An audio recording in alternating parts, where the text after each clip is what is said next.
Good morning students. நம்ம lesson 3ல loss of motion பார்த்துட்டு இருக்கோம். நம்ம இந்த லெசன் 3ல வந்து நியூட்டன்ஸ் லா பத்தி படிச்சிருப்போம். நம்ம ஃபர்ஸ்ட் லா, செகண்ட் லா, தேர்ட் லா வந்து ஓகேவா. நெக்ஸ்ட் நம்ம வந்து ஃப்ரீ பாடி டயகிராம் படிச்சிருக்கிறோம். ஓகேவா.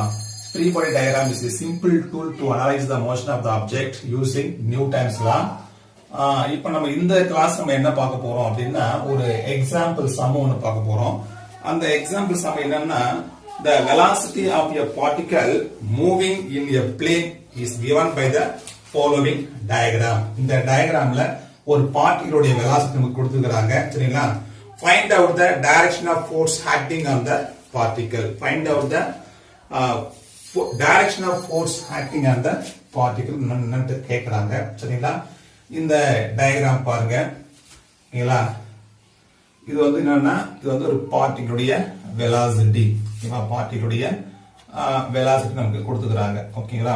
சோ அந்த velocity v vector is equal to vx I cap plus vy j cap plus vz k cap நம்ம எழுதலாம். ஓகேவா? ஒரு 3 டைமென்ஷன் கோஆர்டினேட் சிஸ்டம் மாதிரி எழுதலாம். ஆனா கொடுத்துக்கறாங்கன்னா ஒரு பிளேன்ல கட்டுறாங்க. சோ நம்ம என்ன பண்ண போறோம்?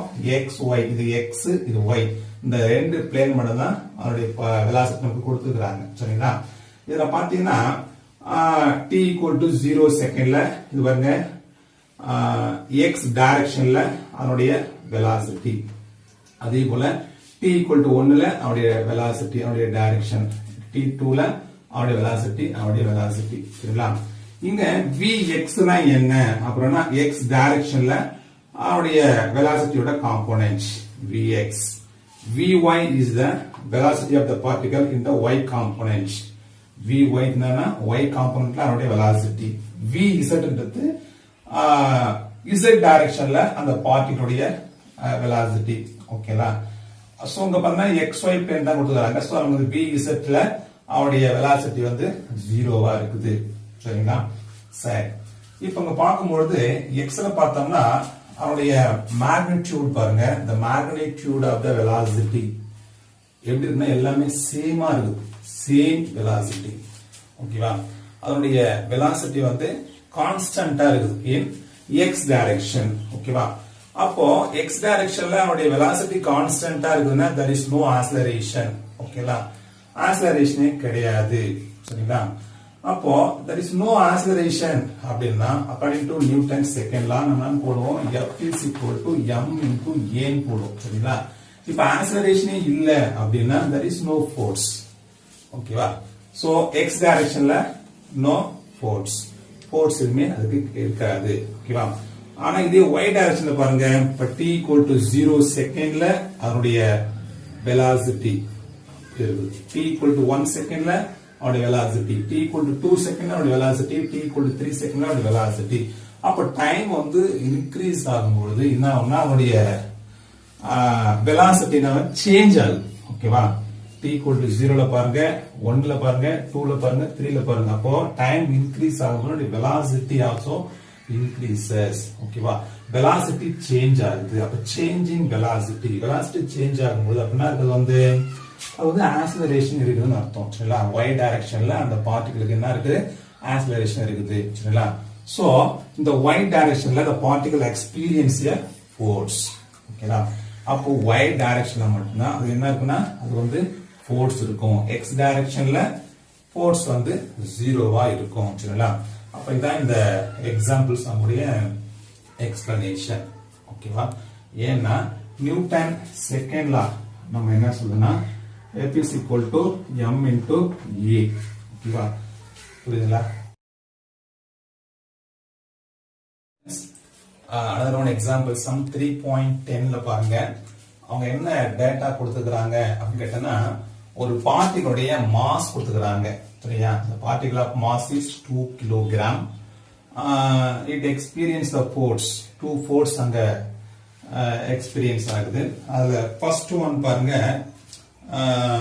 F1 vector is equal to 5 I cap plus 8 j cap plus 7 k cap. F2 is equal to 3 I cap minus 4 j cap plus 3 k cap. ஓகேங்களா? So what is the acceleration of the particle? அந்த particle உடைய acceleration நமக்கு இங்க கேக்குறாங்க. சரிங்களா? சரி, இப்போ நமக்கு தெரியும் according to Newton second law Newton செகண்ட்ல நம்ம தெரியுமா F is equal to m into a நமக்கு இங்க தெரியும் சரிங்களா இங்க F is equal to ma ஆனா இப்ப the particle experience two forces F1 and F2 இல்ல அப்போ the net force ஓகேவா the net force எப்படி எழுதலாம்னா F1 vector plus F2 vector நம்ம எழுதலாம் சரிங்களா அப்போ the acceleration of the particle என்ன எழுதலாம் அப்படினு பார்த்தா a equal to a vector is equal to f vector by a vector is equal to f net சுகமே சரிங்களா so divided by f into net force into ma அப்ப f net force equal to f1 plus f2 vector அப்ப f net divided by m அப்ப நாம போடலாம் சரிங்களா சரி இப்போ நம்ம ஃபர்ஸ்ட் நம்ம என்ன செய்யணும் இந்த net force நம்ம கண்டுபிடிக்கணும் சரிங்களா எப்படி சார் கண்டுபிடிக்கலாம் அப்படினு பார்த்தா நம்ம லெசன் 2 ல நம்ம வந்து பார்த்திருப்போம் சரியா அடிஷன் ஆஃப் வெக்டார் சரிங்களா அடிஷன் ஆஃப் வெக்டார் நம்ம பார்த்திருப்போம் அவருடைய காம்போனன்ட் வச்சு எப்படி நம்ம அடிஷன் பண்றது நம்ம பார்த்திருப்போம் சரிங்களா அப்ப அதே போல இங்க பாருங்க f net force equal to first f1 vector எழுதுன்னு பார்ப்போம் 5 i cap plus 8 j cap plus 7 k cap ஓகேங்களா இது கொடுத்தாச்சு plus 3 i cap minus 4 j cap plus 3 k cap ஓகேவா இந்த மாதிரி கொடுத்தாச்சு இப்போ எப்படி நம்ம ஆட் பண்ணலாம் அப்படினு பார்த்தறானா அவருடைய காம்போனன்ட் பாருங்க அதாவது i cap இது ரெண்டும் ஆட் பண்ணிடலாம் அதுல j cap ஆட் பண்ணலாம் k cap நம்ம ஆட் பண்ணிடலாம் ஓகேங்களா அப்ப பாருங்க i cap னா இப்போ 5 plus 3 i cap plus அதே போல 8 minus 4 j cap plus 7 plus 3 into k cap அப்படி ஆட் பண்ணிடலாம் அப்ப 5 plus 3 வந்து 8 i cap plus 8 minus 4 j cap plus ஒரு 10 k cap ஓகேவா இதான் வந்து net force experienced by the particle net force நம்ம கண்டுபிடிச்சிட்டோம் சரிங்களா இப்போ நெக்ஸ்ட் அவருடைய ஆக்ஸலரேஷன் அப்படினு பார்த்தோம்னா அவருடைய ஆக்ஸலரேஷன் நம்ம என்ன போடலாம் a vector is equal to f அதாவது net force divided by mass ஓகேவா mass நமக்கு தெரியும் 2 kg நம்ம கொடுத்துறாங்க இல்லையா இத அப்படியே எடுத்து சப்ஸ்டிட்யூட் பண்ணி வேண்டியதுதான் அப்ப 8 i cap plus 4 j cap plus 10 k cap divided by mass m na 2 ஓகேவா சரி இப்போ இன்டிவிஜுவலா எடுத்து எழுதிங்க செப்பரேட்டா 8 i cap by 2 plus 4 j cap by 2 plus 10 k cap by 2 ஓகேவா அப்ப இரண்டுமே அடிச்சு பாருங்க என்ன கிடைக்கும் 4 கிடைக்கும் 4 i cap next இத அடிச்சு பாருங்க 2 j cap plus 5 k cap நமக்கு இது கிடைக்கும் சரிங்களா this is the acceleration of the particle okay a vector is equal to 4 i cap plus 2 j cap plus 5 k cap next one example sum 3.11 பாருங்க identify the forces acting on the block இந்த மாதிரி பாருங்க ஒரு table மேல ஒரு 3 black வந்து ஒன்னு மேல ஒன்னு அப்படி அடுக்கி வச்சிருக்காங்க ஓகேவா அது வந்து C நெக்ஸ்ட் அது மேல வந்து B நெக்ஸ்ட் அது மேல வந்து A இருக்குது ஓகேவா இந்த 3 பிளாக் மேலயும் என்னென்ன ஃபோர்ஸ் வந்து ஆக்ட் ஆகுது அப்படி நம்ம பார்க்க போறோம் ஓகேவா இல்ல ஃபர்ஸ்ட் ஒன் பாருங்க forces on a block A forces on block A இப்போ இந்த மேல என்ன ஃபோர்ஸ் ஆக்ட் ஆகுது அப்படினு பார்த்தா நமக்கு தெரியும் எந்த ஒரு ஆப்ஜெக்ட் மேலயும் கிராவிடேஷன் ஃபோர்ஸ் வந்து ஆக்ட் ஆகும் சரியா சோ டவுன்வர்ட் டைரக்ஷன்ல ஒரு கிராவிடேஷன் ஃபோர்ஸ் வந்து ஆக்ட் ஆகும் அத என்ன சொல்றோம் ma into g போடுறோம் ஓகேங்களா நெக்ஸ்ட் வந்து இந்த பிளாக் B இருக்கு இல்ல அந்த black B exerted a force on a A ஒரு இந்த பிளாக் B வந்து இந்த பிளாக் A ஒரு நார்மல் ஃபோர்ஸ் வந்து ஆக்ட் பண்ணோம். அது வந்து n b ன்னு போடுறோம். ஓகேவா? இந்த ஃபோர்ஸ் நம்ம என்ன செய்யறோம், ஒரு ஃப்ரீ பாடி எலிமெண்ட் வரைகிறோம். ஸோ இந்த பிளாக் என்ன பண்றோம், ஒரு பாயிண்ட் மாஸ் எடுத்து பாயிண்ட் மாஸ் நம்ம எடுத்துக்கிறோம். அங்க பாருங்க, the downward gravitational force acting downward ma into g. Next the upward normal force exerted by the block b, nb. அப்ப நமக்கு எடுத்து காட்டுறோம். சரிங்களா? நெக்ஸ்ட் வந்து forces on block b. இந்த block b மேல என்னென்ன force ஆக்ட் ஆகுது அப்படின்னு பார்த்தோம்னா, ஃபர்ஸ்ட் ஒன் பாருங்க, என்ன இருக்கும், the gravitational force acting downward. Okay va? So the downward gravitational force exerted by the earth. Okay va? அது வந்து downward direction இருக்கும். Okay va? Next na is the force exerted by the block a. Okay va? Downward force exerted by the block a on the block b. Okay va? அது na.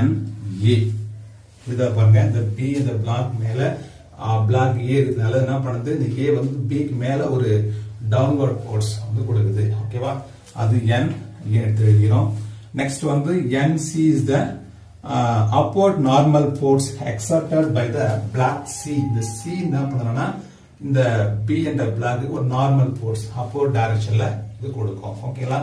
இதான் வந்து forces on black b ஓட free body diagram. புரியுதுங்களா?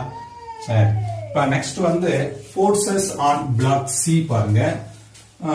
இந்த C என்ற black மேல என்னென்ன force act ஆகுது அப்படின்னு பார்த்தோம்னா, அதுல ஃபர்ஸ்ட் ஒன் பாருங்க, இந்த சி என்ன பண்றோம், ஒரு பாயிண்ட் மாஸா எடுத்துக்கிறோம். ஓகேங்களா? எடுக்கும் பொழுது ஃபர்ஸ்ட் ஒன் பாருங்க, the downward gravitational force exerted by the earth mc into g. ஓகேவா? டவுன்வர்ட் ஃபோர்ஸ் கொடுக்குது, கிராவிடேஷன் ஃபோர்ஸ். ஓகேவா? at the same time the force exerted by the block b on the block c. the b என்ன பண்ணுது, c மேல ஒரு downward force வந்து கொடுக்கும் இல்லையா? so the force exerted by the block b on the block c is n into b, nb. ஓகேங்களா? Next இந்த table இருக்கு இல்லையா, இந்த டேபிள் என்ன பண்ணுது, இந்த c க்கு வந்து ஒரு upward force, ஒரு normal force வந்து கொடுக்கும். ஓகேவா? So the normal force exerted by the table on the block C is n table. Okay va? This is the forces acting on the three block A, B, C. இது வந்து ஒரு 3 mark क्वेश्चनல கேட்பாங்க, நல்லா பாத்துக்கங்க. very ஈஸியான question தான். Example 3.12. Consider a horse attached to the cart which is initially at rest. If the horse starts walking forward, the cart also accelerates in the forward direction. If the horse pulls the cart with force Fh in forward direction, then according to Newton's third law, the cart also pulls the horse by equivalent opposite force Fc is equal to Fh in backward direction. Then total force on cart plus horse is 0. Why is it then the cart plus horse accelerates and moves forward அப்படின்னு சொல்லி கொடுத்துருப்பான். Right, இதை கொஞ்சம் பொறுமையாக வாசிங்க, you will understand what it is. Okay, ஒரு ஹார்ஸும் காட்டும் இருக்குது அப்படின்னு சொல்லி கொடுத்துருப்பான். இந்த டயக்ராமில் நீங்கள் பார்க்குற மாதிரி ஒரு குதிரை இருக்குது, காட்டு இருக்குது.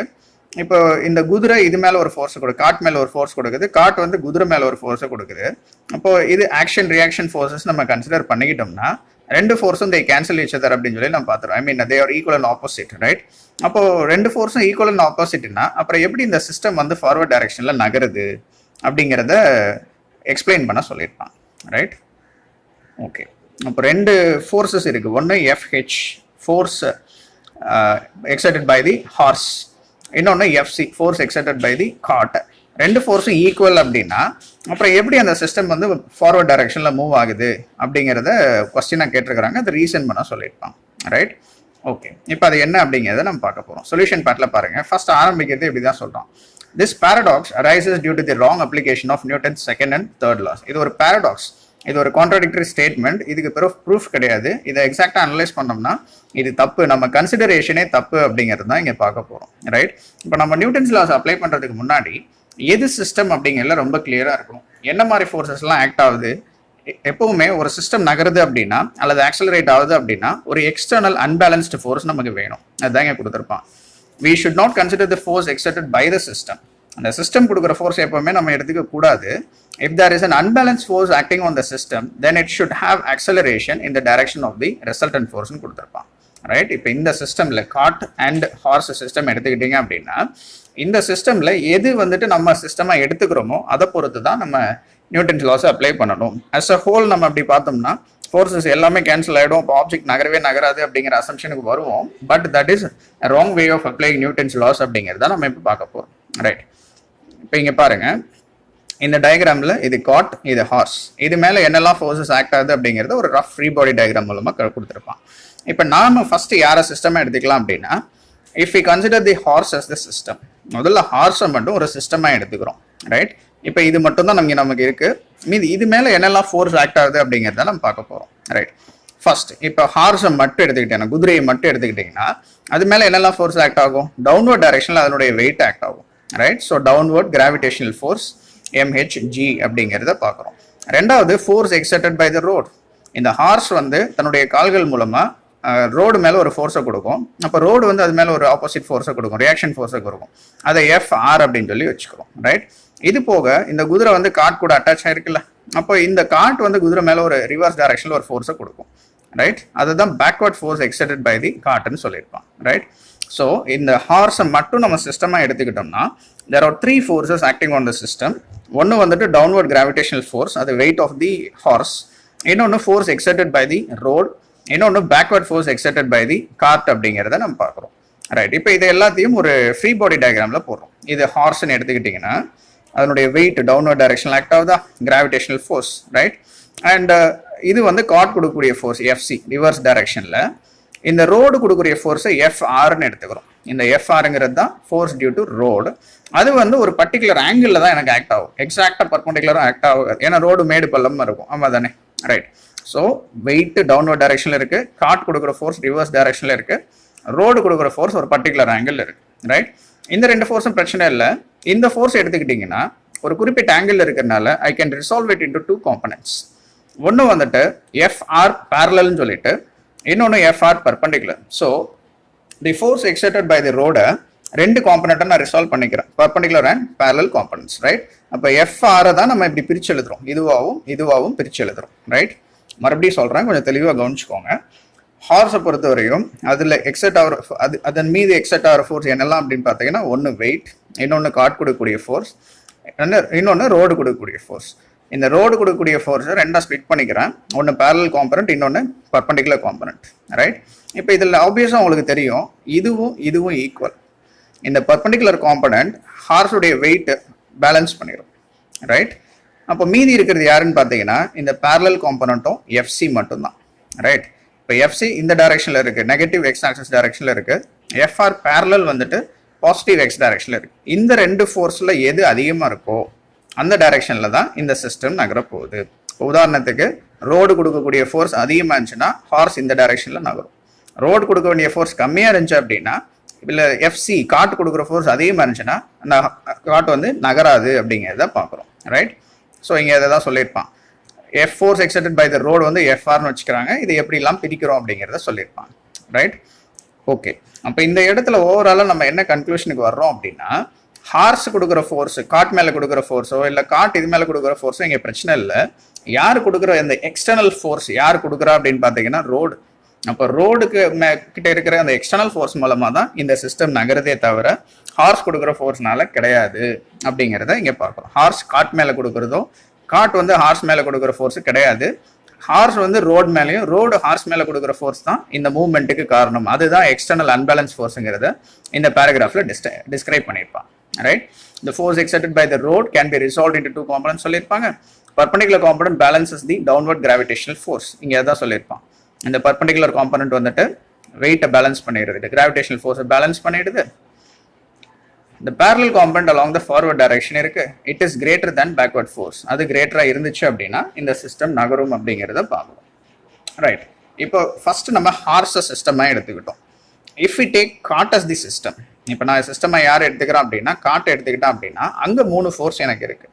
அது என்னெல்லாம் அப்படின்னா, இப்போ இதுதான் நமக்கு சிஸ்டம், அதனுடைய வெயிட் டவுன்வர்ட் டைரக்ஷனில் இருக்கும். அது இங்கே சொல்லியிருப்பாங்க, downward gravitational force MCG and force exerted by the road. Of course அது force exerted by the road இப்போ இந்த டைரக்ஷனில் இருக்கும். ரைட். அது ஏங்கிறதுக்கு we have reasons. And force exerted by the horse வந்து ஃபார்வர்ட் டைரக்ஷனில் இருக்கும். இதுதான் இங்கே டயக்ராமில் பார்ப்போம். ஃபோர்ஸ் ஆன் தி கார்ட் எடுத்துக்கிட்டீங்க அப்படின்னா அதனுடைய வெயிட் டவுன்வர்ட் டைரக்ஷனில் இருக்கும். ஹார்ஸ் இந்த டைரக்ஷனில் தான் இருக்குது. அப்போ இது கொடுக்குற ஃபோர்ஸ் இப்படி புல் பண்ணும். ரோடு எக்ஸர்ட் பண்ணுற ஃபோர்ஸ் இந்த டைரக்ஷனில் இருக்கும். அது ஒரு குறிப்பிட்ட ஆங்கிள் இருக்கிறதுனால I can resolve it into 2 components. ஒன்று பேரலல் காம்பனன்ட், இன்னொன்று பர்பண்டிகுலர் காம்பனன்ட் பார்க்கும். ரைட், எப்பவுமே இந்த பர்பண்டிகுலர் காம்பனன்ட் வெயிட்டை பேலன்ஸ் பண்ணிடும். அப்போ மீதி இருக்கிற ஃபோர்ஸ் பேரலல் காம்பனண்ட்டும் ஹார்ஸ் கொடுக்கக்கூடிய ஃபோர்ஸும் தான். ரைட், இப்போ ஹார்ஸ் கொடுக்கக்கூடிய ஃபோர்ஸ் அதிகமாக இருந்துச்சுன்னா காட் இந்த டைரக்ஷனில் நகருமா? அப்போ ஹார்ஸ் வந்து காட்டை இழுத்துட்டு போகும். ஒருவேளை ரோடு கொடுக்குற ஃபோர்ஸ் அதிகமாக இருந்துச்சு ஹார்ஸை விட அப்படின்னா அந்த காட் அந்த இடத்த விட்டு நகராது அப்படிங்கிறத பார்க்குறோம். அதுதான் இங்கே கீழே எக்ஸ்பிளைன் பண்ணியிருப்பான். Force FH vector is greater than the parallel component acting in the opposite direction. So there is an overall unbalanced force in the forward direction which causes the car to accelerate forward. அப்போ இதுலேருந்து என்ன மீன் பண்ணுறோன்னா, இப்போ நான் horse system எடுத்துக்கிட்டேன்னா road FR parallel வந்து அதிகமாக இருந்துச்சுன்னா இந்த சிஸ்டம் ஃபார்வர்டாக நகரும். அதே இது காட்ட சிஸ்டமாக எடுத்துக்கிட்டேன்னா FH அதிகமாக இருக்கணும். ஹார்ஸ் கொடுக்குற ஃபோர்ஸ் அதிகமாக இருந்துச்சுன்னா ஃபார்வர்ட் டைரக்ஷனில் நகரும். இப்போ இதுலேருந்து என்ன தெரிஞ்சுக்கிறோம்னா, நம்ம எதை சிஸ்டமாக எடுத்துக்கிறோம் அப்படிங்கிறத வச்சு தான் அங்கே எந்த ஃபோர்ஸ் அன்பேலன்ஸ்டாக இருக்குது அப்படிங்கிற கண்டிஷனுக்கு நம்ம வர முடியும். Right, so from system to system நம்ம எடுத்துக்கிற சிஸ்டம் பொறுத்து எந்த ஃபோர்ஸ் அன்பேலன்ஸ்ட் அப்படிங்கிறது மாறும் அப்படிங்கிறத இந்த நம்ம கன்க்ளூஷனுக்கு வரலாம். ரைட், ஃபர்ஸ்ட் ஹார்ஸ் சிஸ்டமாக எடுத்துக்கிட்டோம், அடுத்து கார்ட் சிஸ்டமாக எடுத்துக்கிட்டோம். இப்போ ரெண்டையும் சேர்த்து கார்ட் பிளஸ் ஹார்ஸ் ரெண்டையுமே நான் சிஸ்டமாக எடுத்துக்கிட்டேன் அப்படின்னா இப்போ எப்படி இருக்கும் அப்படிங்கிறத பார்க்க போகிறோம். ரைட், ரெண்டுமே சிஸ்டம்னா ரெண்டு மாசம் சேர்ந்து ஆட் ஆகிக்கும். அப்போ மாஸ் ஆஃப் தி ஹார்ஸ் MHன்னு வச்சுக்கலாம், மாஸ் ஆஃப் தி காட்டை MCன்னு வச்சுக்கிட்டோம். ரைட், இப்போ ரெண்டு மாஸ் இருந்துச்சுன்னா MH + MC. ரைட், இப்போ இந்த காட் ஹார்ஸ் சிஸ்டம் ரெண்டையுமே சேர்த்து எடுத்துக்கிறப்ப அது மேலே என்னெல்லாம் ஃபோர்ஸ் ஆக்ட் ஆகும் அப்படின்னு பார்த்தீங்கன்னா, ரெண்டோட சேர்த்த டவுன்வர்ட் கிராவிடேஷனல் ஃபோர்ஸ் அல்லது அதனுடைய weight. So downward gravitational force என்னவா இருக்கும்னா MH + MC × G அப்படின்னு சொல்லி முடிச்சுக்கிறோம். ஜென்ரலாக MG இங்கே ரெண்டு மாசம் சேர்ந்ததுனால MH + MC. Right, the next force is the force exerted by the road FR on the system சொல்றோம். ரைட், இந்த ரெண்டும் சேர்ந்தாப்புல கிரவுண்ட் மேல அதாவது ரோடு மேல ஒரு ஃபோர்ஸ் கொடுக்கும்ல, அதை FR அப்படின்னு சொல்லி வச்சுக்கிறோம். நார்மலாக FR நம்ம ரிசால்வ் பண்ணிக்கலாம். அப்படி இந்த டைரக்ஷனில் இருக்க FR it can be resolved into 2 components, parallel and perpendicular component. நம்ம முன்னமே சொன்ன மாதிரி பர்பண்டிகுலர் காம்பனன்ட் வந்துட்டு அதனுடைய வெயிட்டை பேலன்ஸ் பண்ண போயிடும். அப்போ மீதி இருக்கிறது யாரு தான்? பேரலல் காம்பனன்ட் தான். அப்போ இந்த ரெண்டையும் சேர்த்து ஒரு சிஸ்டமாக நான் எடுத்துக்கிட்டேன் அப்படின்னா இங்கே எந்த ஃபோர்ஸ் வந்து அன்பேலன்ஸ்டு ஃபோர்ஸாக இருக்குது அல்லது எதனால் இந்த சிஸ்டம் நகருது அப்படிங்கிறத பார்த்தீங்கன்னா it is because of FR parallel. Okay, அப்போ இந்த FR parallel அப்படிங்கிற ஒரு அன்பேலன்ஸ்டு ஃபோர்ஸ் தான் இந்த சிஸ்டமை ஃபார்வர்ட் டைரக்ஷனில் நகரப்போகுது. அப்போ நான் முன்னமே சொன்ன மாதிரி நம்ம எதை சிஸ்டம்னு எடுத்துக்கிறோங்கிறத பொறுத்து தி அன்பேலன்ஸ்ட் ஃபோர்ஸ் டிஃபர் ஆகும். ஏன்னா நாம தான் கன்சிடர் பண்ணிக்கிறோம். அப்போ சிஸ்டமை பொறுத்து அன்பேலன்ஸ் ஃபோர்ஸ் மாறுறதுனால அந்த அன்பேலன்ஸ் ஃபோர்ஸ் எது அப்படிங்கிறத பார்த்து அதன் மூலமாக தான் அந்த சிஸ்டம் ஆக்சலரேட் ஆகுது அப்படிங்கிற கன்க்ளூஷனுக்கு நம்ம வரலாம். அதான் இங்கே சொல்லியிருப்பான். In this case, force exerted by the road on the system is resolved into parallel and perpendicular components. The parallel component of force is not balanced. இங்கே அன்பேலன்ஸ் ஃபோர்ஸ் யாரு அப்படின்னா parallel component of force தான். அதனால system என்ன ஆகும்னா it accelerates and moves forward due to this force அப்படின்னு சொல்லியிருப்பான். Right, so problem நான் சம்மரைஸ் பண்ணுறேன். கொஸ்டின் என்ன கொடுத்துருக்குறாங்கன்னா, ஒரு கார்ட் இருக்கு, ஹார்ஸ் இருக்கு, ரெண்டு ஒன்று மேலே ஒன்று ஃபோர்ஸ் கொடுக்குது. அப்போ ரெண்டு ஃபோர்ஸும் கேன்சல் ஆயிடுச்சுன்னா அந்த சிஸ்டம் எப்படி நகரும் அப்படின்னு கேட்குறாங்க. ஆக்சுவலாக இது கன்சிடரேஷனில் தப்பாக கன்சிடர் பண்ணியிருக்கிறோம். நம்ம எது சிஸ்டம்னு எடுத்துக்கிறோமோ அதை பொறுத்து தான் அன்பேலன்ஸ் ஃபோர்ஸை நம்ம கன்சிடர் பண்ண வேண்டியிருக்கும். அப்போ இந்த சிஸ்டம் நகருது அப்படின்னால it is because of the இன்னொரு அன்பேலன்ஸ் ஃபோர்ஸ் இருக்குது அப்படிங்கிறத நம்ம கன்க்ளூஷனுக்கு தான் நம்ம வர்றோம். அந்த அன்பேலன்ஸ் ஃபோர்ஸ் யார் அப்படின்னா ரோடு கொடுக்கக்கூடிய ஃபோர்ஸ் அப்படின்னு சொல்லி பார்க்குறோம். அதை வச்சு நம்ம எதை சிஸ்டம்னு எடுத்துக்கிறோம் அப்படிங்கிறத பொறுத்து depending on the type of system the unbalance force நம்ம எடுத்துக்கிறது சேஞ்ச் ஆகுது அப்படிங்கிறத பார்த்து முடிச்சிருக்கிறோம்.